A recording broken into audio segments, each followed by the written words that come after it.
مصطفى مصطفى منبع للصفا سيد الأنبياء مشعل في الوفاء كان في عطفه لليتامى دفاع. آج میں اور آپ 20 دسمبر کو 2020 کو خالق آباد میں عبدالحکیم کے اندر مار حامد صاحب کی ایک دعا کے نتیجے کے دیکھنے کے لیے حاضر ہوئے ہیں. مجھے مار صاحب بتا رہے تھے کہ میں اور میری فیملی نے حرم کے اندر حتیم کے اندر ایک دعا مانگی تھی کہ یا اللہ میرے بچے کے سینے پہ 114 صورتوں کا باغ کاشت کر دے. تو یہ 3 سال قبل جو میں نے حرم کے اندر مستجاب لمحوں میں زمزم پیتے ہوئے بیت اللہ کو دیکھتے ہوئے دل کی گہرائیوں کے ساتھ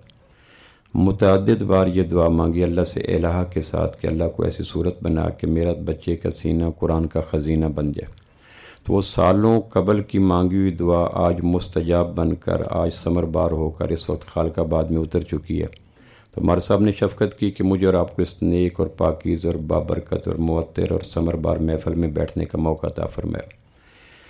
ہم سب سے پہلے عزیز حسنین کو مبارکباد پیش کرتے ہیں کہ جن کے سینے کو اللہ نے اپنے کلام کی حفاظت کے لیے منتخب کیا. اقبال کا ایک شعر یاد آتا ہے بے ساختہ ہر سینہ نشیمن نہیں جبریل امی کا. ہر سینہ ہم دودھ ڈالتے ہوئے برتن کو 20 دفعہ دھویا کرتے ہیں. حالانکہ دودھ نہیں کچی لسی ہوتی ہے جو گوالے کے روپ میں ہمارا مقدر بنتی ہے، لیکن پھر بھی کچی لسی کو بھی برتن. اب آپ مہربانی فرمائیے گا بابا جی، جزاک اللہ. تو اب ہم اس برتن کا پہلے دھوتے ہیں، اس کا اندر باہر، اور اگر کہیں تھوڑی سی اس میں پولوشن ہو بھی تو گوالا کہتا ہے کہ اس کو دھو کے لائیں اللہ کا نور ڈالنے سے پہلے. حالانکہ اللہ کا نور کیا ہوتا ہے وہ میں اور آپ جانتے ہیں وہ کیا ہوتا ہے، لیکن پھر بھی گوالا یہ کہتا ہے کہ دودھ ڈالنے سے پہلے مہربانی کریں برتن کا باطن صاف کر لیں. تو آسمان کا خالق کسی سینے کے برتن میں اپنے کلام کا نور ڈالنے سے پہلے دیکھا کرتا ہے کہ یہ سینہ اس قابل ہے کہ قرآن کا نور ڈالا جائے. اقبال کی خوبصورت گفتگو میں یہ ہے کہ ہر سینہ نشیمن نہیں جبریل امی کا،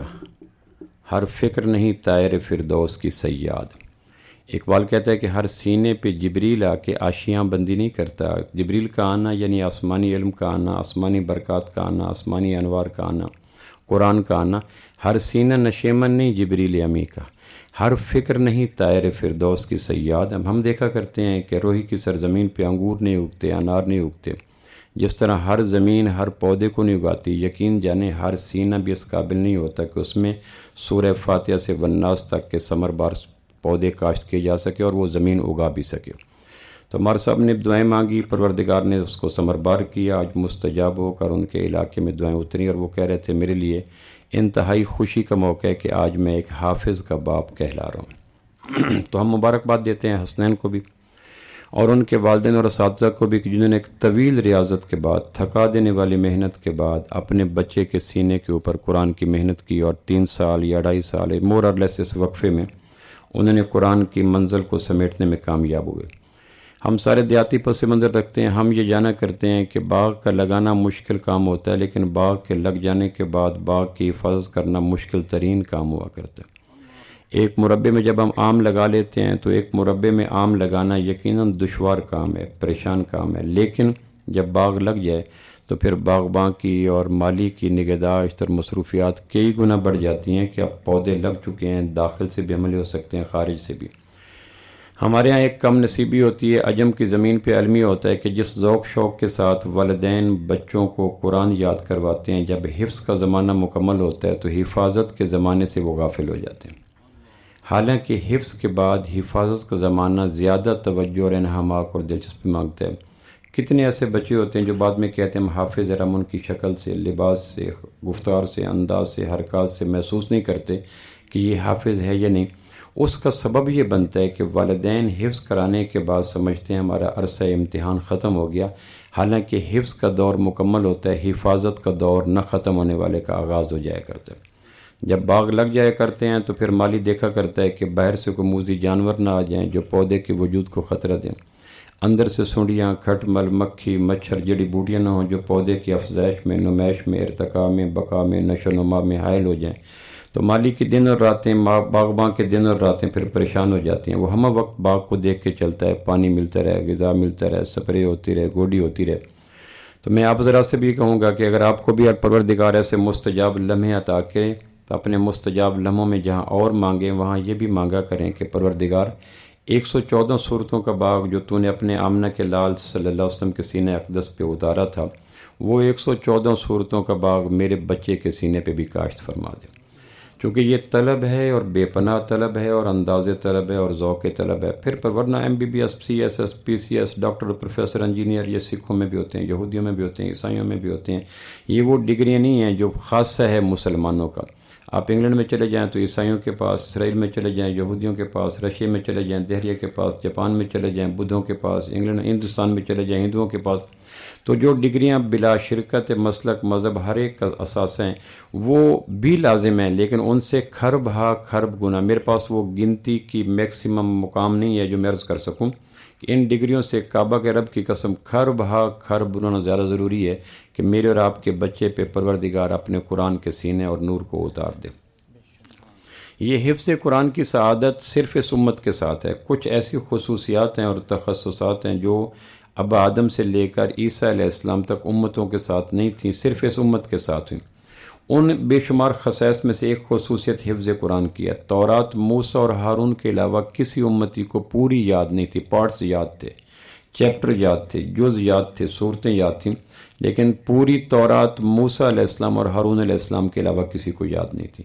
انجیل عیسیٰ اور عزیر علیہ السلام کے علاوہ کسی کو یاد نہیں تھی. جو پوری انجیل تھی، باقی رہا اس کے کچھ پارٹس، کچھ جز تو وہ یاد تھے.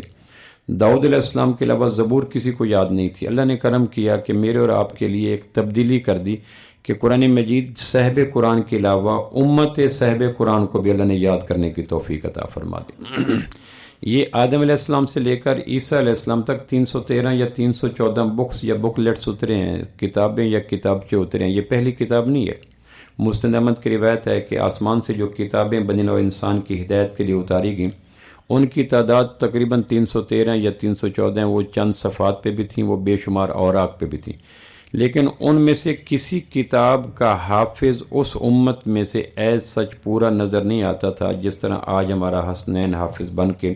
اس سے الحمد سے لے کے والناس تک سنے. اللہ کا فضل ہے، بغیر شد مد زیر زبر پیش کی غلطی کے وہ پورا قرآن سنا دے گا. ایسا سمپلی امپاسبل تھا، ناممکن تھا. پروردگار نے اگر بچے دیے ہیں، سلامت الاعضاء دیے ہیں، مکمل دیے ہیں، بظاہر باطن کی صفات سے مزین کر کے دیے ہیں، تو اس نعمت کا سب سے بڑا شکریہ ہے کہ بچوں کے دل کی زمین پہ 114 صورتوں کے باغ کے اگانے کی آخری درجے کی کوشش کی جائے. اگر یہ ہو گیا تو میرے بھی نصیبے جاگے، آپ کے بھی جاگے، چونکہ یہ اعزاز صرف اس امت کو حاصل ہے. پہلے کسی امت کو حاصل ہی نہیں تھا کہ پورا قرآن یاد ہو جائے. اس لیے موسیٰ علیہ السلام جب طور پہاڑ پہ گئے اللہ سے احکام لینے کے لیے تورات کے روپ میں، تو 10 تختیاں یا 10 پیج اللہ نے دیے. اس میں ایک پیج پر اس امت کی خوبیاں لکھی ہوئی تھی، میری اور آپ کی. یعنی طور کا خطیب طور سینہ سے جب احکام لینے کے لیے گیا تو اس میں ایک تختی پہ میرے اور آپ کے احکام لکھے ہوئے تھے، فضائل لکھے. اس میں ایک یہ تھا کہ اے موسیٰ، ایک ایسی امت آپ کے بعد آئے گی جن کے سینوں میں ان کا قرآن پورا یاد ہے. انجیل اس وقت لفظ میں انجیل تھے، اناجیلہم فی صدورہم، کہ ان کے سینوں میں ان کا قرآن پورا یاد ہو جائے گا. تو موسیٰ علیہ السلام کے لیے چونکہ آدم سے لے کر عیسیٰ تک اور عیسیٰ سے درمیان میں کسی نبی کی امت کو یہ اعزاز یا شرف نہیں ملا کہ پورا قرآن یاد ہو سکے یا انجیل یاد ہو سکے یا زبور یاد ہو سکے. تو یہ ایک امیزنگ تھی، ہلا دینے والی بات تھی، اسٹونش تھی، حیران کن بات تھی. تو موسیٰ علیہ السلام کہنے لگے یا اللہ وہ نبی ہوں گے یا امتی ہوں گے؟ کہا امتی. تو کہ میری امتیوں کو تو تورات یاد نہیں ہو سکی. کہا موسیٰ وہ میرے نبی کے امتی ہوں گے. تو موسیٰ علیہ السلام نے بے ساختہ فوراً کہا اللہ اس امت کو میرا بنا دے تاکہ میرے بوجھ کے اٹھانے میں پوری شریک ہو جائے. اسی طرح قرآن، اس لیے مسلم شریف کی روایت میں آئے کہ قرآن ایسے جگہ پہ محفوظ کروں گا جہاں قرآن کو پانی دھو نہیں سکے گا. تو پروردگار نے کرم کیا کہ قرآن مجید کی حفاظت کے لیے جو بے پناہ اہتمامات کی، ان میں ایک اہتمام یہ بھی ہے کہ ہمارے بچوں کے سینوں میں قرآن یاد ہو جاتا ہے. اور ایک آپ کو اور خوشخبری بتا دوں کہ اگر ایک آدمی 55 برس کا بچپن میں سعادت حاصل نہیں کر سکا قرآن کی صورتوں کو سینے پہ اگانے کی، پیرنٹس کے آبا و اجداد حالات ایسے تھے یا علاقے کے حالات ایسے تھے یا ایسے موقع نہ ملا، اور اب اس کے جی میں آتا ہے کہ کاش میرے سینے میں پورا قرآن ہوتا، تو آج سے، یعنی ابھی میں اور آپ کے سامنے گفتگو جو کر رہا ہوں، اس گفتگو کے دوران وہ عزم کر لے کہ میں نے پورے قرآن کو یاد کرنا ہے۔ یقیناً جب آدمی 55 کو ہو جاتا ہے دماغ کی میموری اور دماغ کی قوت یادداشت وہ نہیں رہتی، لیکن اسلام کا مزاج یہ ہے کہ نیت المومن خیر من عملہ، مومن کی نیت اس کے عمل سے بھی بڑی ہوتی ہے۔ اگر میں اور آپ نیت کر لیں، کتابوں میں لکھا ہے کہ ایک آدمی نے شراب کا ایڈکٹڈ تھا، صبح شام ٹون پیک رہتا تھا، اس کو شراب نہ ملی، اس نے پانی پیا اور پانی پیتے پیتے گھونٹ کے اندر تصور کر لیا اس میں اور میکدہ کی محفل کو جہاں گٹا گٹ جام چڑھایا کرتا تھا، تو پیا اس نے پانی، نیت کی اس نے شراب کی، تو اس کو پانی پیتے ہوئے بھی گناہ شراب کا ملے گا، چونکہ انٹینشلی اس کو میسر نہیں تھی، لیکن اس نے عالم تصور میں میکدے کو سجا لیا، جام کو اٹھا لیا اور گٹ گٹ پی لیا، حالانکہ پیا پانی ہے لیکن نیت کے فاسد ہونے کی وجہ سے اس کو پانی پینے کا گناہ بھی شراب پینے جیسا ملے گا۔ اسی طرح اگر ایک آدمی نیکی کی نیت کر لیتے اور وہ نیکی کی نیت کو فلفل نہیں کر سکتا، پورا نہیں کر سکتا، آپ نے 55 برس کی عمر میں نیت کر لی، ابھی اس گفتگو میں نے کی، آپ نے کی کہ ہم قرآن یاد کرنا چاہتے ہیں، اللہ زمانہ گزر گیا، علاقہ ایسا نہیں تھا، بچپنے کا ماحول ایسا نہیں تھا، آبا و اجداد نے ترغیب نہ دی، حالات ایسے نہیں تھے، نیت کر لی۔ تو نیت کرنے کے بعد آج اپنے گھر جا کے مولوی صاحب سے ملے کہ میں حفظ کرنا چاہتا ہوں، تو مولوی صاحب نے ایک تمسخر امیز سمائل پاس کی کہ یہ کیسے ممکن ہے، کہ یہ ہو نہ ہو میں کرنا چاہتا ہوں۔ آپ نے سورہ فاتحہ یاد کی، بقرہ کی 3 آیات یاد کی اور پھر اللہ کے پاس پہنچ گئے۔ اللہ کے پاس قبر میں پروردگار فرشتوں کو بھیج کر آپ کی نیت کے عوض پورے قرآن کا آپ کو حافظ بنا دے گا، اور جب قیامت والے دن آپ اٹھیں گے تو پروردگار اس نیت کی تطہیر اور نیت کی پاکیزگی کی وجہ سے، چونکہ اس بندے کی نیت تھی پورے قرآن کی، وقت نے مہلت نہ دی، تقدیر نے مہلت نہ دی، اجل کا وقت آ گیا، اگر یہ زندہ رہتا تو اپنے عزم کو جزم کے ساتھ کرنے کا قائل تھا، تو پروردگار نیت کے بقدر آپ کو اور مجھے بھی قرآن کا حافظ بنا کر قیامت والے دن گروہ حفاظ میں کھڑے جائیں گے۔ قیامت والے دن ساری ڈگریاں بے نیازی کے ساتھ جھاڑ کے رکھ دی جائیں گی۔ دنیا میں جو ڈیزینیشن ہیں، جو ڈگریاں ہیں، جو گریڈ ہیں، جو عہدے ہیں، جو تفاخر ہیں، یہ سارے، ہاں البتہ قرآن مجید کا اعزاز ایسا ہے جو قیامت والے دن بھی جگمگ کرتا ہوا حتیٰ کہ آسمان کے سورج سے بھی روشن ہو کر ہمارے سامنے آ جائے گا۔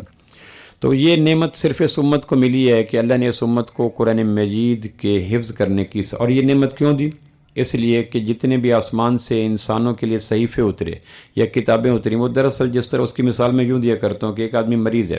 اور انگ انگ اس کا مرضوں میں ڈوبا ہوا ہے، ظاہر میں، باطن میں، آنکھ بیمار، کان بیمار، دل بیمار،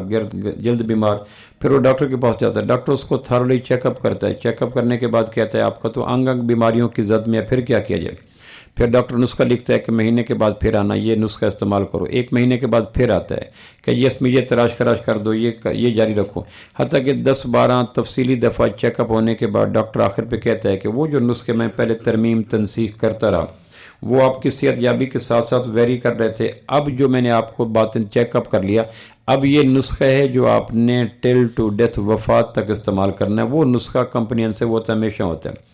پروردگار نے انسانوں کی صحت یابی کے لیے کہ ان کا معاش صحت یاب ہو جائے، ان کے اخلاق صحت یاب ہو جائے، ان کے معاملات صحت یاب ہو جائے، ان کے افکار صحت یاب ہو جائیں، ان کے باطن صحت یاب ہو جائے، ان کا دیکھنا صحت یاب ہو جائے، بولنا صحت، سارے اعضاء صحت یاب ہو جائیں، تو پروردگار نے انسانوں کی باطنی اور ظاہری صحت یابی کے لیے آسمان سے نسخے اتارے۔ پہلا نسخہ آدم علیہ السلام کا، پھر وہ نسخوں میں چینج آتی گئی، ترمیم آتی گئی، حتیٰ کہ چلتے چلتے بالآخر 21 رمضان کو حجۃ الوداع، 9 ذی الحجہ 10 ہجری کو حجۃ الوداع کے موقع پر اللہ نے کہا اب ایک نسخہ دے رہا ہوں جو تمہارے لیے کامل ہوگا، اکمل ہوگا، لانگ لائف ہوگا، ایور لاسٹنگ ہوگا، فار ایور ہوگا، اس کی ایکسپائری ڈیٹ کوئی نہیں، اور وہ کیا ہے؟ الیوم اکملت لکم دینکم واتممت علیکم نعمتی ورضیت لکم الاسلام دینا۔ لو بھائی اب تمہاری ظاہری اور باطنی کے لیے، اخلاق اور معاملات کے لیے، معاشرت اور معیشت کے لیے، عقائد اور عبادات کے لیے، تمہاری اولاد اور ازواج کے لیے صحت یابی کا جو ایک کامل، جامع، معنی، کمپریہنسو، اپلیکیبل، اپروچیبل نسخہ دے رہا ہوں۔ اس نسخے کا نام قرآن ہے، اس لیے قرآن کو حفظ کرنے کی صلاحیت دی گئی تاکہ قرآن محفوظ رہے اور لوگوں کو صحت یابی کے لیے خالص نسخہ صحیح معنی میں پہنچتے رہے۔ اس لیے ایک یہودی آیا عمر رضی اللہ عنہ کے پاس اور کہنے لگا قرآن مجید میں ایک آیت ایسی اتری، یہودی عہد خلافت فاروق اعظم میں، اور کہنے لگے ایک آیت قرآن مجید میں ایسی اتری ہے کہ اگر وہ آیت تورات میں اترتی ہم عید مناتے، مبارکباد دیتے، باہم بغل گیر ہوتے، جشن مسرت کرتے۔ حضرت عمر کہنے لگے وہ کون سی آیت ہے تمہاری نظر میں جو اگر تورات کے دامن میں آ جاتی تو مبارکباد دیتے؟ تو کہنے لگے وہ آیت ہے الیوم اکملت لکم دینکم واتممت علیکم نعمتی ورضیت، یہ 9 ذی الحجہ 10 ہجری کو عرفات کے میدان میں جبل رحمت پہ خطبہ حجۃ الوداع کے بعد عصر اور ظہر کے درمیان اتری تھی۔ قصفہ اونٹنی پر آپ تشریف فرما تھے اور جبریل ہے، کہا میرے محبوب وہ جو نسخہ انسانوں کی اصلاح کے لیے پروردگار نے شروع کیا تھا آدم سے لے کر اب تک، وہ نسخہ اب اپنی تکمیل پہ، اپنی کمپریہنسو پن پہ، اپنے مکمل ہونے پہ ہو گیا، اور وہ نسخہ اب قرآن ہے، الیوم اکملت لکم دینکم واتممت علیکم نعمتی ورضیت لکم الاسلام دینا۔ اس کو میں نسخے کے انداز سے یوں کر رہا تھا کہ اب وہ نسخہ کامل ہے، اب یہ نسخہ تاجر لے، کاشتکار لے، امیر لے، غریب لے، چھوٹا لے، بڑا لے، کالا لے، گورا لے، عورت لے، مرد لے، حکمران لے، کاشتکار لے، زارع لے، مزارع لے، آجر، جو بھی لے گا اس کے ظاہر اور باطن کی صحت یابی کا وعدہ اللہ کرتا ہے، چونکہ یہ قرآن نسخہ فی شفاء للناس، اس میں شفا ہی شفا ہے۔ تو حضرت عمر کہنے لگے یہ واقعہ مجھے وہ یاد ہے، یہ آیت کہاں اتری، کب اتری، کس جگہ پہ اتری، تاریخ کون سی تھی، مہینہ کون سا تھا، مقام کون سا تھا۔ تو پروردگار نے میرے اور آپ کے اوپر احسان کیا کہ اس وقت روئے زمین کے اوپر 251 ممالک اور مور اور لیس 8 ارب انسانوں میں بے شمار مذاہب والے ہیں۔ کوئی بھی دین کا دعویٰ کرنے والا ایسا نہیں ہے جو ہاتھ کھڑا کر کے کہہ سکے کہ ہمارے پاس وہ کتاب موجود ہے جو نبی پہ اتری تھی۔ ایسی کتاب دنیا میں کوئی نہیں، نہ موسیٰ علیہ السلام کے ماننے والوں کے پاس، یہودیوں کے پاس تورات اصل ہے، نہ عیسائیوں کے پاس انجیل اصل ہے، نہ داؤد علیہ السلام کے ماننے والوں کے پاس زبور اصل ہے۔ باقی پتہ نہیں کتنے آسمانی ادیان کا دعویٰ کرنے والے ہیں یا نہیں۔ تو اس زمین کے اوپر یہ اعزاز، یہ طرح امتیاز، یہ تفاخر، یہ حیثیت صرف مسلمانوں کی ہے کہ اقوام عالم میں امامت کے مقام پہ کھڑو کے کہہ سکتے ہیں کہ تمہارا کوئی پہلو مریض ہو، ہمارے پاس نسخہ کیمیا، اور وہ نسخہ کیمیا کیا ہے، الیوم اکملت لکم دینکم واتممت علیکم نعمتی ورضیت لکم الاسلام دینا۔ قرآن مجید میں ناظرین قرآن نے مختلف نام قرآن کے ذکر کیا، اس کا نام شفا ہے، اس کا نام ذکر ہے، اس کا نام بیان ہے، اس کا نام تبیان ہے۔ یہ قرآن مجید میں 55 کے لگ بھگ قرآن مجید کے نام ہے۔ سب سے پہلا جو نام سورہ بقرہ جو قرآن کی طویل ترین صورت ہے، اس کی دوسری آیت میں جو قرآن مجید نے قرآن کا تعارف کراتے ہوئے جو قرآن کا صفاتی نام بیان کیا، اسی پر عرض کرتا ہوں کہ قرآن کیا ہے۔ تو قرآن مجید کی سورہ بقرہ کی دوسری آیت میں کہا ذالک الکتاب لا ریب فیہ ھدی، یہ جو کتاب اس میں شک کوئی نہیں، ظاہر میں، باطن میں، جامع ہونے میں، قبول ہونے میں، اس کے وعدوں میں، وعیدوں میں، اس کے کوئی شک نہیں ہے، لیکن یہ کتاب ہے کیا؟ ھدی، ذالک الکتاب لا ریب فیہ۔ تو پہلا صفاتی نام جو قرآن کے معنی کو اور قرآن کے مقام کو اور قرآن کی حیثیت کو ظاہر کرنے کے لیے وہ پیش کیا گیا، وہ سورہ بقرہ کی دوسری آیت میں کہ یہ قرآن کیا ہے، کہ یہ ھدی ہے۔ تو ھدی کس کو کہتے ہیں؟ اگر آپ ھدی کے حسن کی گہرائی کے لغوی معنی پہ غور کریں تو بے ساختہ آپ کے لبوں سے ایک لفظ نکلے گا جس کو سبحان اللہ کہتے ہیں، اور آپ کے اندر ایک موسم بہار طلوع ہوگا جس میں رنگ رنگ پھول ہوں، اگر آپ اپنے آپ کو مبارکباد دیں گے کہ قرآن نے ھدی کا لفظ استعمال کر کے میرے اور آپ کے اوپر کتنی بڑی نعمت کی۔ اس لیے امام شافعی رحمہ اللہ کا قول ہے کہ اگر ایک باپ کہتا ہے، منت مانتا ہے کہ میں اپنی بیٹی کو جہیز میں رخصتی کے وقت دنیا بھر کی ساری نعمتیں دوں گا، اگر نعمت نہ دے سکا دنیا بھر کی جہیز میں تو میری بیوی کو میرے اوپر طلاق ہو جائے۔ تو امام شافعی کا فتویٰ یہ ہے کہ اگر وہ بیٹی کو قرآن مجید دے دے تو اپنی قسم میں سچا ہے، چونکہ قرآن دنیا اور آخرت کی ساری نعمتوں کے حسین مجموعے کا نام ہے۔ اگر اس نے، اور یہ تو ہے قرآن ایک بک فارم میں دے دے، اور ایک آدمی اپنی بچے کو سینے پہ قرآن درج کر، جیسے ہمارا رحمت صاحب نے کیا، ایک لمبی تھکا دینے والی، رلا دینے والی محنت کے بعد مجھے خود بتا رہے تھے ابھی کہ 3 سالوں میں ہمیں کن کن حالات سے گزرنا پڑا، کن کرائسس سے گزرنا پڑا، ان کے اساتذہ کو، ان کی فیملی کو، ان کی بچے کی والدہ کو، اور ان کو اوقات میں، کیفیات میں، جذبات میں، احساسات میں، تو میں اس کا اندازہ نہیں ہو سکتا۔ پھر جا کر قدرت نے ترس کھایا لبوں پر، دعاؤں پر، محنتوں پر کہ چلو ان کے بچے کو وہ نعمت عطا کر دو جس نعمت کے مل جانے کے بعد آدمی بیت اللہ میں حجر اسود پہ ہاتھ رکھ کر اللہ کے ذاتی نام کی قسم اٹھا کے کہہ سکتا ہے کہ بچے کے سینے میں قرآن ڈال کے میں نے بچے کو دونوں جہانوں کی نعمتوں کا حسین مجموعہ عطا کر دیا۔ جس والدین یہ نہیں دے سکے اس نے بچوں کو قسطوں میں ذبح کر دیا۔ بِأَيِّ ذَنبٍ قُتِلَتْ، میرے سینے پہ اگر MBBS ہو سکتا تھا، FCPS ہو سکتا تھا، CSS ہو سکتا تھا، ماسٹر ہو سکتا تھا، MPhil ہو سکتا تھا، PhD ہو سکتا تھا، BCom ہو سکتا تھا، تو میرا سینہ زرخیز تھا، وہ پک اپ کر گیا، یاد کر گیا، تو تم تھوڑی سی محنت کرتے، میرے سینہ کو ویران نہ کرتے،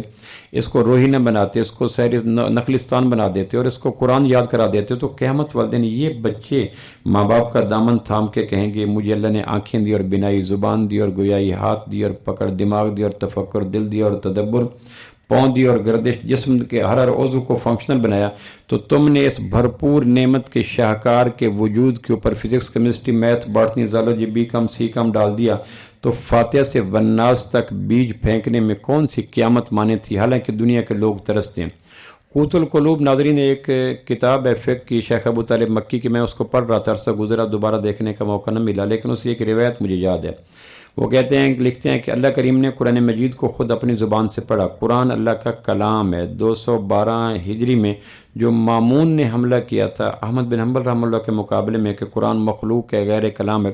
اس کے مقابلے میں امام احمد بن حنبل نے جو نعرہ مستانہ لگایا تھا کہ قرآن اللہ کا کلام ہے، تو وہ کہتے ہیں کہ قرآن مجید کو اللہ نے پڑھا، اس لیے قرآن کے اندر اللہ کی ذاتی طاقت شامل ہو گئی۔ جب اللہ نے قرآن مجید پڑھا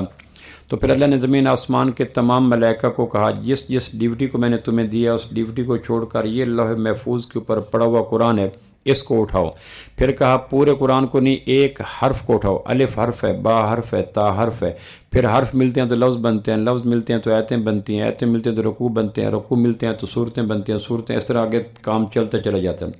تو ملائکہ جو معصوم ہیں، پاک ہیں، قوت کے شاہکار ہیں، اللہ نے ملائکہ کو کہا کہ ایک حرف الف با تا ثا، قرآن لاکھوں کا حرفوں کا مجموعہ ہے، ایک حرف اٹھاؤ۔ تو ملائکہ کو تعجب ہوا کہ ہم تو پہاڑوں کو اٹھاتے ہیں، ہم تو لوح محفوظ کو اٹھاتے ہیں، ہم تو زمینوں کو اٹھاتے ہیں، ایک حرف بظاہر اتنی طاقتور تھا نہیں۔ تو ملائکہ نے تعمیل میں مل کر اپنی قوت کو مجتمع کر کے لوح محفوظ پہ پڑے ہوئے قرآن کے اللہ کی زبان سے کیے ہوئے تلاوت والے ایک حرف کو اٹھانے کی اجتماعی کاوش کی، مل جل کر۔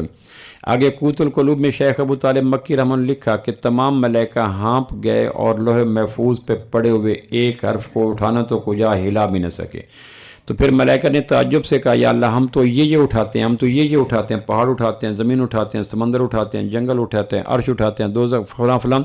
تو یا اللہ ہم ایک حرف کیوں نہیں اٹھا سکے؟ تو اللہ نے اس راز کی بات کو کھولا کہ جن کو اٹھاتے ہو وہ مخلوق ہے، اور اب تمہارا جن سے واسطہ پڑا ہے وہ مخلوق نہیں ہے، میرا ذاتی کلام ہے۔ تو فرشتے کہنے لگے طوبیٰ لامہ، خوش قسمت وہ امت جس کی کمزوری کو طاقت میں بدلنے کے لیے اللہ تو اپنی ذاتی قوتوں کا شاہکار قرآن اس کو عطا کرے گا۔ وہ زمانے میں معزز سے مسلمان ہو کر، ہم جو اقبال نے مرثیہ گایا تھا نا، وہ یہی تھا کہ وہ زمانے میں معزز سے مسلمان ہو کر، ہم خوار ہوئے تارے کے قرآن ہو کر، غیر نے طویل تھکا دینے والی شعوری محنت کے بعد ہم سے قرآن لے کر ہمارے ہاتھوں میں ٹافیوں کا پیکٹ دے دیا۔ ایک بچے کے ہاتھ میں 1 ارب روپے کا چیک ہو اور کوئی بازیگر 1 ارب روپے کا چیک اس سے چھیننا چاہے، اس کو پتہ ہو کہ 1 ارب روپے کی اماؤنٹ مل جائے گی، تو وہ ٹافیوں کا بھرا ہوا پیکٹ دے دے اور بچے سے وہ لے لے 1 ارب روپے کا چیک۔ جب بچہ بلوغت میں قدم رکھے گا، اس کو کوئی اس حادثے کی اطلاع کرے گا کہ تمہارے ہاتھ میں 1 ارب روپے کا چیک تھا اور تم نے بازیگر کے دو کے ہاتھ میں آ کر ٹافی کے پیکٹ لے کر 1 ارب کا چیک چھوڑ دیا، تو بچہ عمر بھر بھی دانتوں سے انگلیوں کو کاٹتا رہے تو بھی اس کے تعصف کا حق اور ماتم نہیں ہو سکتا۔ کعبہ کے رب کی قسم، ہمارے ہاتھوں میں عصری علوم کے چیک، عصری علوم کی ٹافیاں دے کر قرآن کا چیک جو غیر نے چھینا، مرنے کے بعد سے لے کر قیامت کی صبح تک ہم اپنی انگلیوں کو کاٹ کے چبا کے قیمہ بنا ڈالیں تو بھی اس شام غریبہ کا ادا نہیں ہو سکتا جو ہمارے ساتھ نقصان ہوا کہ ہمارے ہاتھوں میں ٹافیاں دے کر ہمارے ہاتھوں سے قرآن کا بلینک چیک چھین لیا گیا۔ اس کو اقبال کی ماتم زدہ زبان میں کہتے ہیں، وہ زمانے میں معزز تھے مسلمان ہو کر، ہم خوار ہوئے تارے کے قرآن ہو کر۔ تو ملائکہ نے جب دیکھا ایک حرف نہیں اٹھا سکے تو ملائکہ نے پوچھا، یا اللہ یہ ایک حرف ہے جس کو تیری ذاتی کلام ہونے کا شرف حاصل ہے، یہ کچھ اور بھی ہیں؟ تو اللہ نے پورا قرآن دکھا دیا، جگمگ جگمگ کرتا ہوا پورا قرآن، لاکھوں حروف جو اللہ کی ذاتی طاقت کا شاہکار تھے۔ تو ملائکہ کی زبان سے بے ساختہ نکلا، طوبیٰ لامہ، خوش قسمت وہ امت جس کی کمزوری کو طاقت میں، جہالت کو علم میں، ذلت کو عزت میں، پستی کو عروج میں بدلنے کے لیے تو ان کو قرآن عطا کرے گا۔ تو پھر وہ امتیں آتی رہیں، کسی کو تورات، کسی کو زبور، کسی کو انجیل، کسی کو صحف ابراہیم، کسی کو صحف موسیٰ ملتے رہے،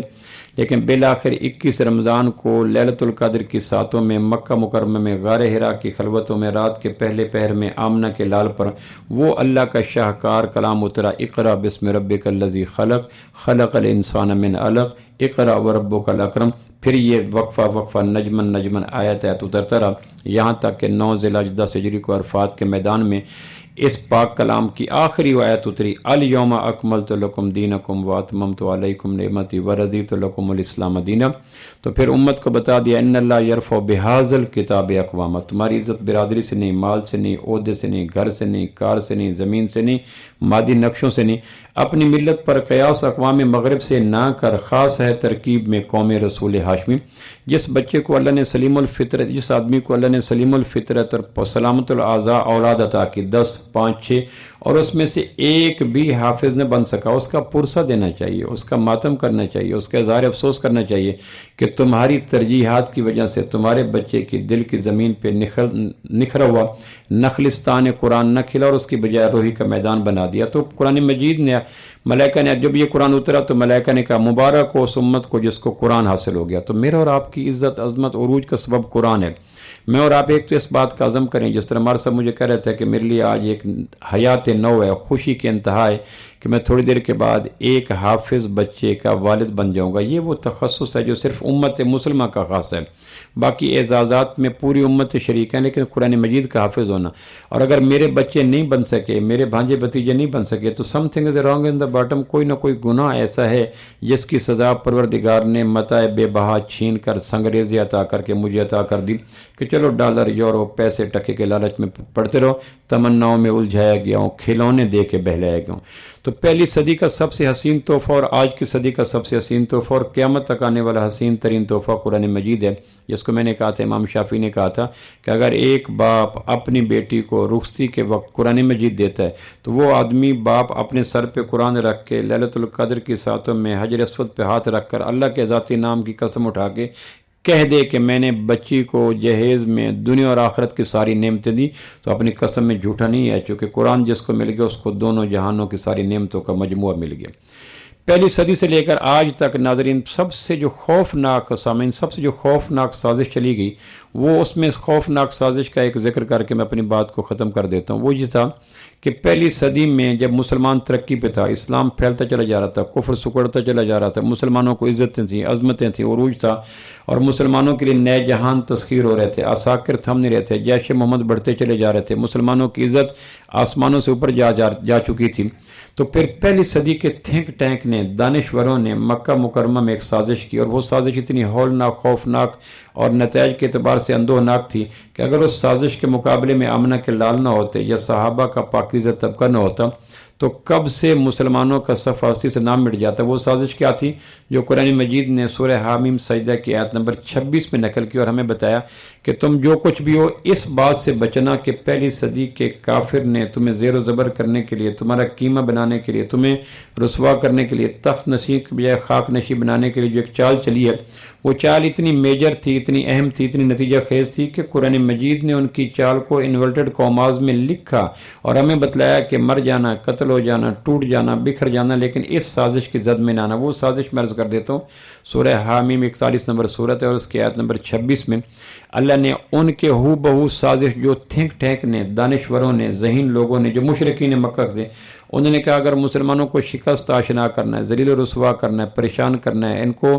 زمین بوس کرنا ہے اور ان کے محلات کو ختم کرنا ہے، تو طریقہ یہ کہ ایک کرو، کیا کرو؟ مثال میں دے دیا کرتا ہوں اکثر کہ جس طرح ایک آدمی گھر کی پوری وائرنگ کو بند کرنا چاہتا ہے تو بجائے اس کے کہ ایک ایک بٹن کو بند کرے، آسان طریقہ یہ ہے کہ مین سوئچ آف کر دے۔ تو جہاں جہاں بجلی کی سپلائی جاری ہے، مین سوئچ کے آف ہونے سے نہ استری کام کرے گی، نہ موٹر کام کرے گی، نہ اے سی کام کرے گا، نہ پنکھا کام کرے گا، نہ ٹیوب کام کرے گی، نہ انرجی سیور کام کرے گا۔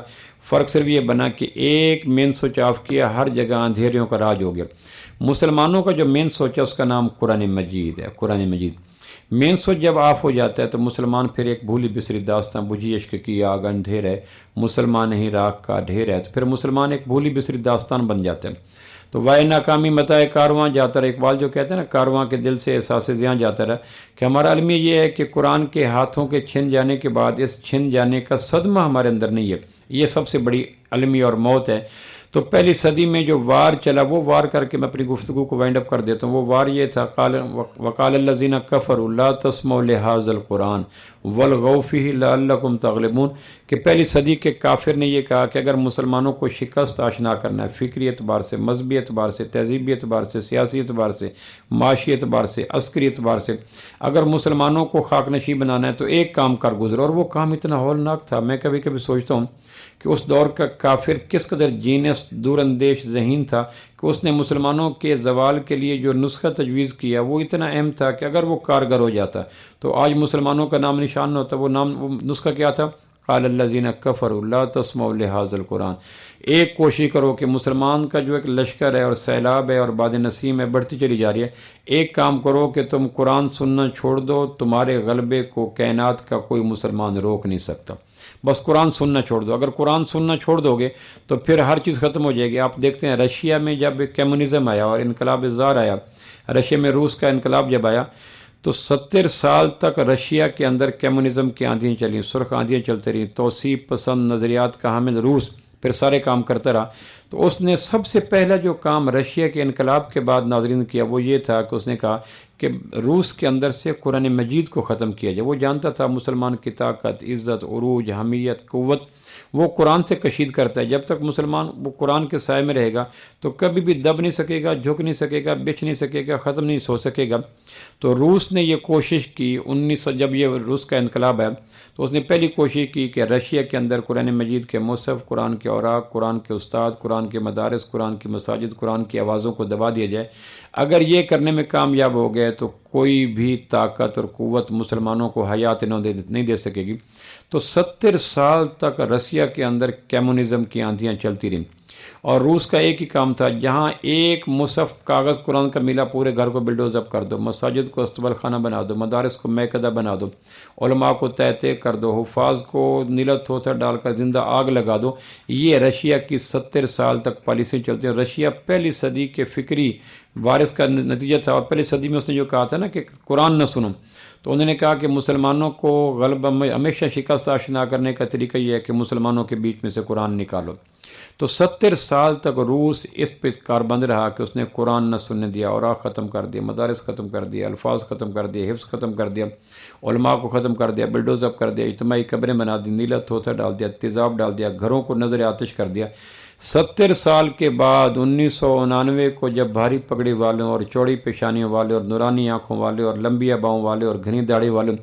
طالبان کی برکت سے روس سور بنا. روس کو الٹا پڑھیں تو سور بن جاتا ہے, اور سور کو سیدھا پڑھیں تو روس بن جاتا ہے. تو 89 میں جب روس سور بنا طالبان کی برکت سے,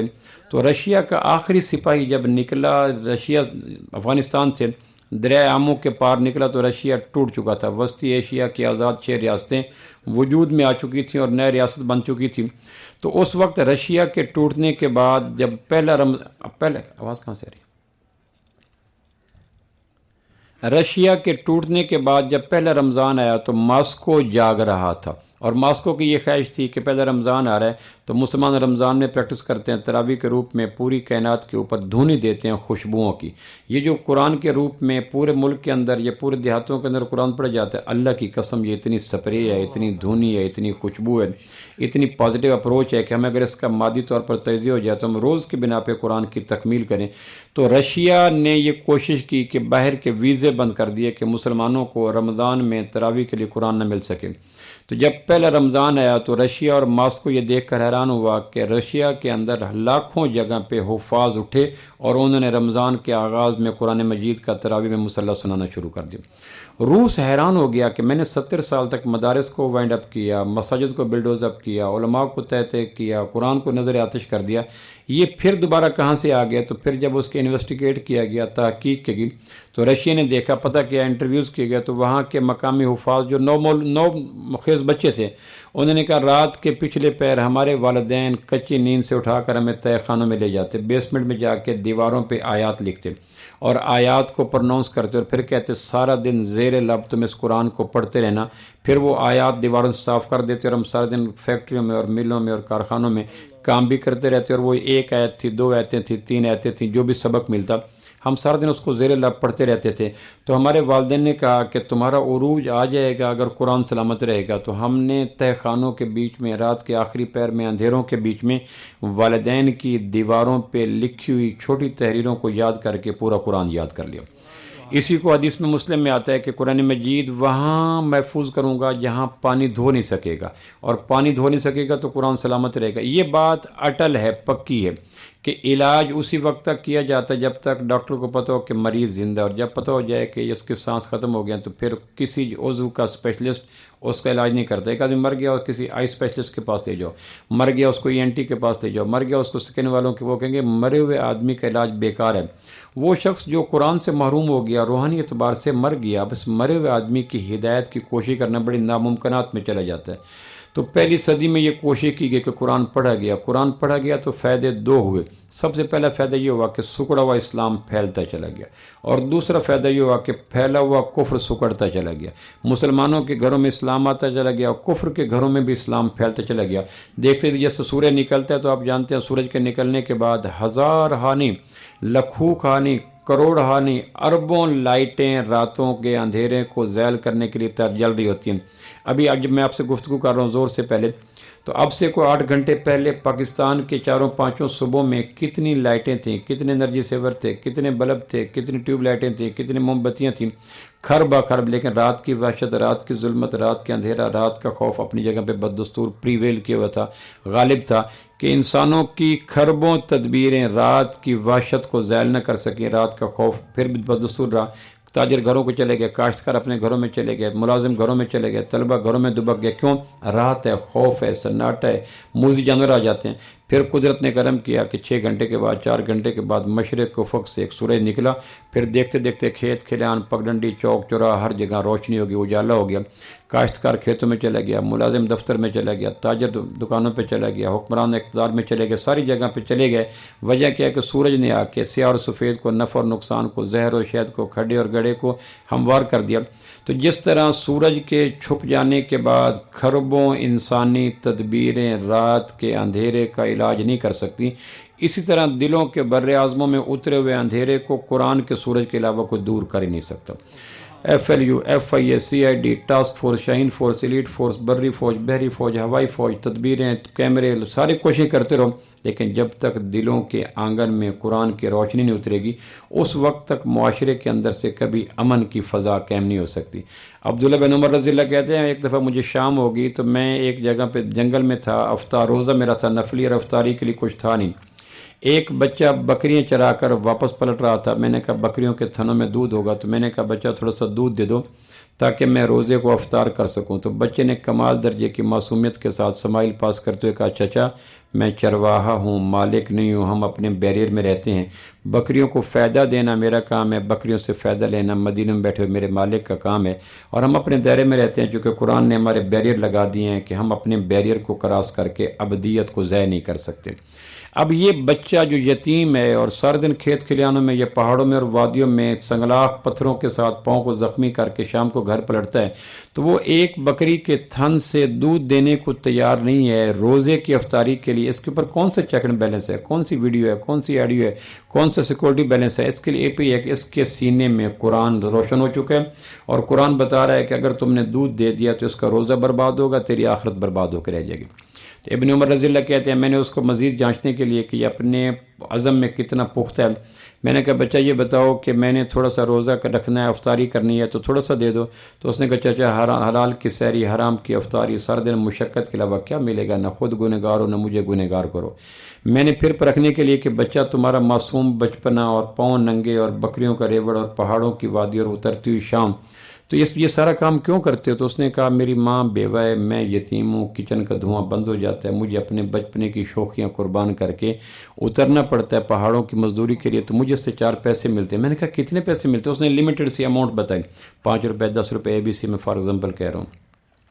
تو تو میں نے کہا اچھا بچہ ایک بات تو بتاؤ. کہنے کہ کیا؟ کہنے کہ اندھیرا ہو چکا ہے، شام ہو چکی ہے، وادیاں پہلے ہی اندھیروں میں چھپ جاتی ہیں، مالک مدینہ بیٹھا ہے. کبھی ایسا ہوا بھیڑ اور بھیڑیے کا یہاں تمہارے یہاں کوئی انسیڈنٹ ہوا ہو، کوئی حادثہ ہوا؟ کہنے کہ پہاڑوں کے دامن میں بکریاں چراتے ہوئے پہاڑوں کی چھوٹی سے بھیڑیے اترتے ہیں، کئی دفعہ بھیڑ لے کے چلے جاتے ہیں. تو میں نے کہا اچھا چلو یوں کرو کہ مالک کو کہنا بھیڑ کو بھیڑیا لے گیا، بکری کو ذبح کریں گے، بھیڑ کو ذبح کریں گے، گوشت کی سبزی بنائیں گے، مل کے کھائیں گے، پہلے دودھ پئیں گے، پھر کھال دوں گا، پھر پیسے دوں گا. مالک کو کہنا بھیڑ کو بھیڑیا لے گیا. اب ساری تدبیریں بچنے کی ہیں، لیکن قرآن کا سورج دل میں اتر چکا ہے، لہٰذا کائنات میں شیطان یہاں اس دل میں نشیمن نہیں بنا سکا، چونکہ قرآن کا سورج اتر چکا ہے. بچنے کے لیے اندھیرا، پہاڑ، وادی، دامن، گوشت، پیسے، بچت، کھال، ان سب چیزوں کی پیشکش اور یہ اسپرچول روحانی پیشکش کرنے کے بعد میں نے سوالیہ آنکھیں اس کے چہرے پہ گاڑی. میں نے کہا بولو بچہ کیا خیال ہے؟ تو بچے نے مسکرا کے کہا فعین اللہ. پھر اللہ کہاں گیا؟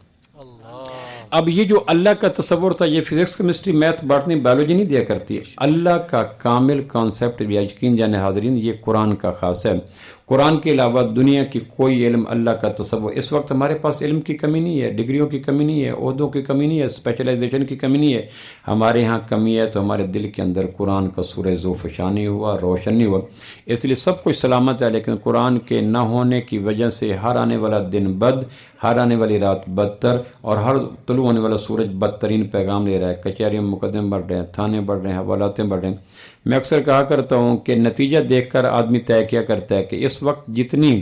دنیا میں مشینریاں انسانوں کے کاموں کے سپریٹ قریب بن چکی ہیں، کہ کھیتوں کی مشینری، پانی کی مشینری، گھروں کی مشینری، اتنی مشینریاں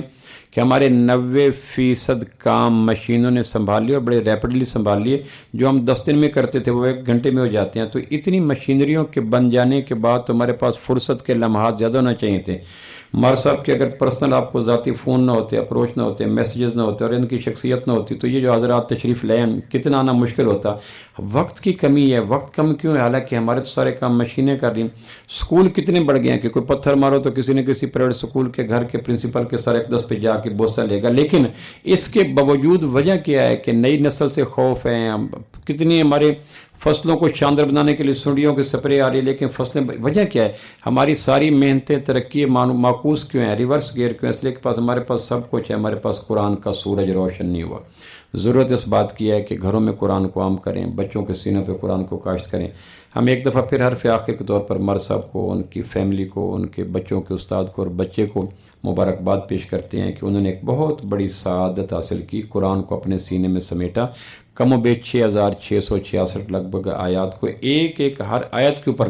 اللہ کے محبوب کو پسینے آ جاتے تھے، اونٹنی بیٹھ جاتی تھی، سردیوں میں پسینے آ جاتے. حضرت عائشہ کہتی ہیں کہ میں نے کئی دفعہ دیکھا کہ وہی آئی اور آپ کا سردی میں پسینے سے شراب. کہا عائشہ قرآن آیا، قرآن جس کو پہاڑوں پہ اتارا گیا فَأَبَيْنَ يَحْمِلْنَا، انہوں نے انکار کر دیا، تو وہ قرآن ہے. لیکن اللہ نے کرم کیا کہ قرآن کو آسان بنا کر مجھے اور آپ کو یاد کرنے کی صلاحیت دی. اب یہ قرآن آسان ہے. وَلَقَدْ يَسَّرْنَا الْقُرْآنَ لِلذِّكْرِ فَهَلْ، قرآن کہتا ہے میں تو آسان ہوں. اس کو یاد کرنے کی کوشش کی جائے، گھروں میں قرآن کا چراغ جلایا جائے. جب تک قرآن کا سورج دلوں کے بر اعظموں میں طلوع نہیں ہوگا، ہماری ہر کاوش الٹی ہوگی. جس طرح خواب میں بھاگنے والا انسان کتنا بھاگتا ہے، ہانپ جاتا ہے، پسینے آ جاتے ہیں، اور کبھی کبھی تو تھک کے چیخ بھی نکل جاتی ہے، اور بیدار ہوتا ہے تو وہی چارپائی، وہی ادوائن، وہی کمرہ، وہی تکیہ، وہی کمبل. خواب میں بھاگنے والوں کی مسافتیں طے نہیں ہوا کرتی. قرآن کے بغیر سفر طے کرنے والے لوگوں کے کعبہ کے رب کی قسم مسائل حل نہیں ہوا کرتے. آج اس بات کو مانیں، کل اس کو مانیں، مچھلی کو پتھر چاٹ کے واپس اس تلخ حقیقت کی طرف آنا پڑے گا کہ وہ زمانے میں معزز تھے مسلمان ہو کر، ہم خار ہوئے تارے کے قرآن ہو کر. اقبال اس کو یہ کہتا ہے کہ اپنی ملت پر قیاس اقوام مغرب سے نہ کر. عہد کریں کہ اللہ نے اگر بچے دیے ہیں اور یقیناً دیے ہیں، اور اگر خود اپنے بچوں پہ یہ پریکٹس نہیں کر سکے تو اپنے پوتوں پہ، نواسوں پہ عزم کریں. چونکہ اسلام کے نزدیک نیت المومن خیر من عمل، اور میں شروع میں یہ گفتگو کر چکا تھا. لیٹ آنے والے جو لیٹ کمرز ان کے لیے پھر میں ریپیٹ کر دیتا ہوں کہ اگر بوڑھے لوگ بھی بڑھاپے کے عالم میں 55 کے دنوں میں یہ طے کر لیتے ہیں کہ ہم قرآن یاد کریں گے اور نہیں کر سکتے، تو پھر اگر اپنی ایفرٹ کو جاری رکھیں، مرنے کے بعد قبر میں خالق کائنات نیتوں کے طفیل اس کو پورا حافظ بنا کر قیامت والدین گروہ حفاظ میں کھڑا کر دیں گے. بہت بڑی چھتری ہے، بہت بڑا صاحبان ہے، بہت بڑا شجر سایہ دار ہے، بہت بڑا سورج ہے، بہت بڑی خوشبو ہے، مہک تو نخلستان ہے. پہلی صدی کا سارا حسن، ساری طاقت، ساری قوت کا سبب یہ تھا کہ قرآن عام تھا،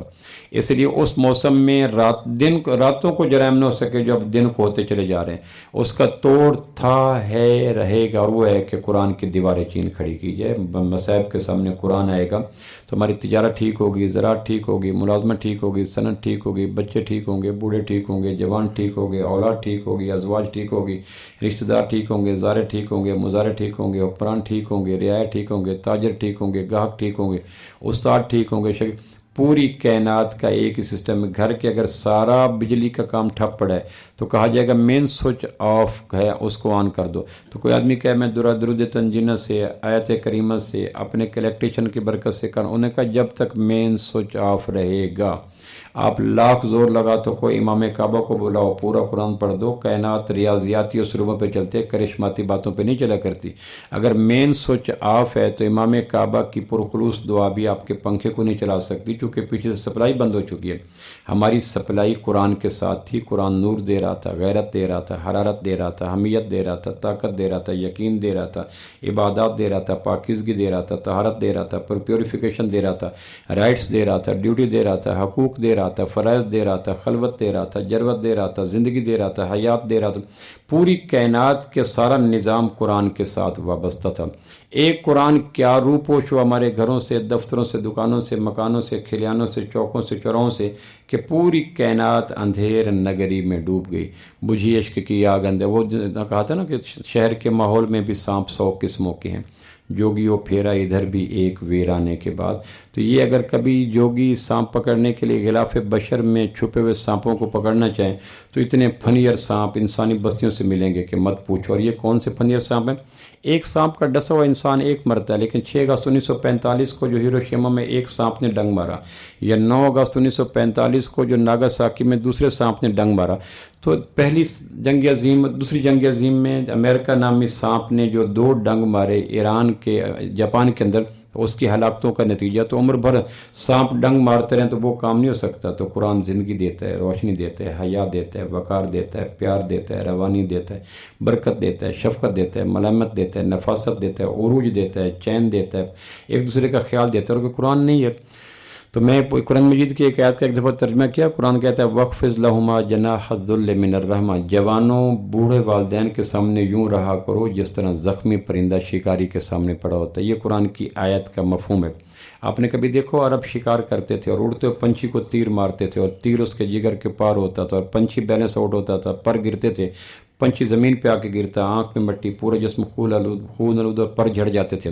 اب وہ پنچھی بے بس ہو کر، بے کس ہو کر، بے سرمایہ ہو کر پڑا ہوتا تھا۔ اب وہ اوپر سے شکاری آ گیا، وہ نہ اڑنے کے قابل، نہ پنجے مارنے کے قابل، نہ چونچ مارنے کے قابل، نہ فلائی کرنے کے قابل۔ تو یہ ایک منظر ایسا ہوتا تھا جس میں ایک طرف کامل مکمل بے بس پڑا ہے اور دوسری طرف مکمل ایک شکاری کھڑا ہے۔ تو قرآن کہتا ہے ایمان والو جب تم جوان ہو جاؤ اور ماں باپ بوڑھے ہو جائیں اور وہ چارپائی پہ نظر ہو جائیں، کمائی کے قابل نہ رہیں، تو تم بڑھاپے کے دنوں میں جوانی کے تم ہو اور وہ بڑھاپے پہ ہوں تو اس وقت ماں باپ کے سامنے یوں رہا کرو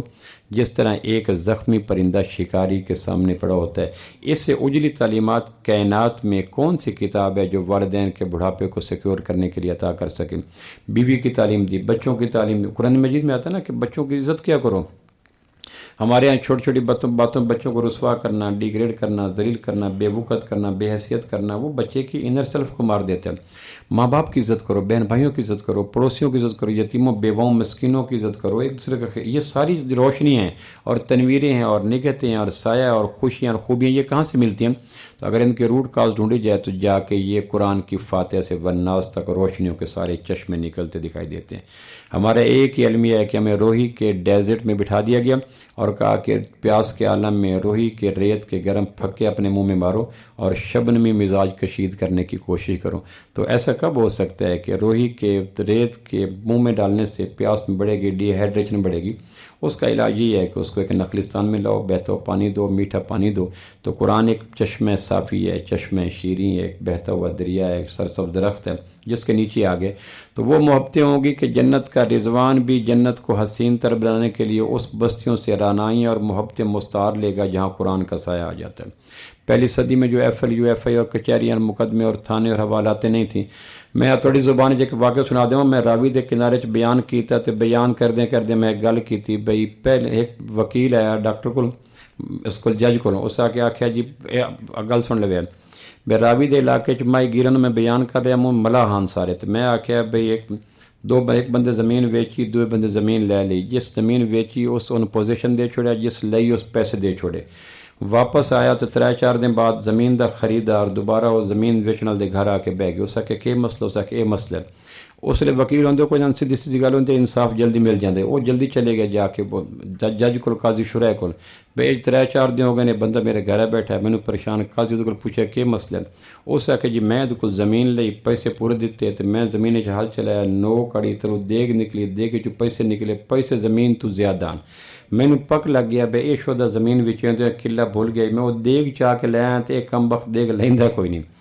اس قاضی شرح ویکھیا بھئی نواں مقدمہ آ گیا، اس انہوں آخیا بھئی تو دیگ لے لا، اس آخیا جی میں زمین ویچ چکا، پیسے لے چکا، میں تو استنجے واسطے ڈھیلا بھی اجازت بغیر نہیں لے سکتا، میں کو کملا آخرت کوڑی کرنی۔ قاضی شرح مڑوں لمڑا نو آخیا بھئی تو رکھ لو، نہیں لیندا۔ اس آخیا جی مسلمان اگر بھول جاوے تو او دے بھول پن تے بندہ جفا مار لوے، او دا طریقہ ہے بھئی واپس کرے، او نہ او لے رہا نہ او لے رہا، او زور لا رہا، او زور لے رہا۔ میں راوی دے علاقے بیان کر رہے تھے ایک جٹ آخیا دفعہ کر دیگ مین دے گل دا گنٹور، او سمجھا بھئی گل ہوں ہوندی پئی دیگ میں بوجھ نالے بیٹھا کارج رکھی بیٹھا، وہ آخر لگا یار پروفیسر دفعہ کر تو دیگ نہیں لیندا، وہ نہیں لیندا، میں آخیا نہیں وہ بھی نہیں لیندا، اس آخیا دیگ مین دے صلح کروا تے گل ٹور، میں آخیا وہ تو 1000 سال پہلے، اس آخیا دھاڑ گت مڑ گل لمکائی بیٹھا خواہ مخواہ، اگر گل 1000 سال پہلے دے تو مڑ تو انہیں پانی مدھانی مارے بیٹھا۔ میں آخیا ویکھ لو بھئی اس دور دا مومن صلح کرن واسطے کیڑا تیار بیٹھا ہے، وہ دے چاہیے بھئی دیگ میرے کو بھائی یاسین دیگ میرے کو پئی ہے تو وہ شاید لیندے نے پہ تو وہ دیگ لے کے مومنین دے درمیان بنگے صاحب صلح واسطے تیار ہیں، جب ان پتہ لگا بھی وہ دیگ تا ہے 1000 سال پہلے چھپ میں نہ لگا دھاڑ گت پڑا مڑ دفعہ کر گل ٹور۔ مقصد ہے کہ جب دین بیچ میں آتا ہے، قرآن بیچ میں آتا ہے تو آدمی کے انر سیلف کی آنکھ کھل جاتی ہے، ماتھے کی آنکھیں درست پتہ چلتا ہے یہ تنکا ہے، یہ شیطیر ہے، یہ چیونٹی ہے، یہ سانپ ہے، باطن کی آنکھ جاگ جت پتہ چلتا ہے یہ بیوی ہے، یہ ماں ہے، یہ حلال ہے، یہ حرام ہے، یہ سچ ہے، یہ جھوٹ ہے، یہ حق ہے، یہ باطل ہے۔ یہ بے شک سپریم کورٹ کے چیف جسٹس نے چیز میرے نام کر دی، لیکن ضمیر کی عدالت میں رات کے پچھلے پیر آواز آتی ہے پلاٹ تیرا ہے نہیں، باقی قبضہ کروائیں تیری مرضی ہے، لیکن پلاٹ تیرا ہے نہیں۔ کل قیامت والے اللہ پاک نو چیف جسٹس دا وہ فیصلہ وکھا کے فیور نہیں لے سکتا، کیونکہ آسمان دی بارگاہ دے فیصلے وطن عزیز دے چیف جسٹس دے پابند نہیں ہوتا، وہ دے اپنا نظام ہے۔ لہٰذا کوشش کرو بصیرت کھولیے، بصیرت کعبہ دے رب دی قسم قرآن تو علاوہ کائنات دے وچ کوئی شخص کھول نہیں سکتا، تو جس دن بصیرت کھل گئی ساری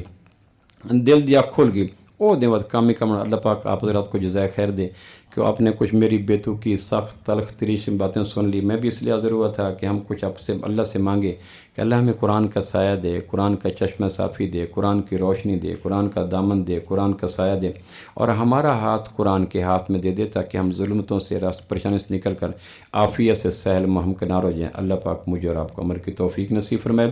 آخر پہ پھر مار صاحب کو بھی مبارک، ان کی فیملی کو مبارک، ان کے عزیز و اقارب کو مبارک، اور بچے کو مبارک، اور ان کے استاد کو مبارک۔ اور پھر میں بات دہرا دوں گا کہ حفظ کا زمانہ مکمل ہوا، حفاظت کا زمانہ ابھی سے شروع ہو رہا ہے۔ اگر حفاظت کا زمانے میں جاگتے رہے تو حافظ اللہ حافظ نہیں بنے گا، اور اگر حفظ کے بعد حفاظت سے غافل ہو گئے تو بہت کم وقت میں بنگے صاحب حافظ اللہ حافظ، تو پتہ ہے، میں نے پتہ ہے۔ السلام علیکم ورحمۃ اللہ وبرکاتہ۔